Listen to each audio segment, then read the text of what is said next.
Hello guys, welcome to new blog. তো তোমরা সবাই কেমন আছো? আমি ভালো আছি। তো এখন বাজছে 9:20। তো আমি সকালে পড়তে গেছিলাম, এখন আমি বই নিয়ে বসবো। গাইস, মা ভাত বেড়ে দিয়েছে। এই যে তেল মাছ ভাজা আর আলু দিয়ে ভাজা। তো এখন খাবো। তো আমি চান করে চলে এসেছি, এখন বাজছে 2:15। তো একটু পর আমি ভাত খাবো। বিকালে 4:30টার সময় পড়া আছে।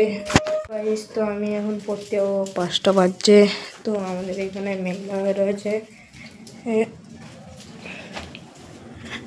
এই যে বাইরে মেঘলা হয়ে রয়েছে, তো মনে হচ্ছে বৃষ্টি হবে। কালকে ঝড় হচ্ছিল, বৃষ্টি হচ্ছিল।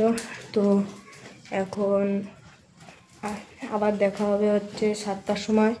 তো আমি পড়তে গেছিলাম বিকালে। তো স্যার এক জায়গায় গেছিলো, তো স্যার পড়ায়নি। তো আমি চলে এসেছিলাম 6টার সময়। তো এখন বাজে 9:10। তো একটু পর ভাত খাবো। মা টিভি দেখছে। তো যারা আমার ভিডিও দেখো, ভালো লাগলে লাইক, সাবস্ক্রাইব অ্যান্ড কমেন্ট করে দিও।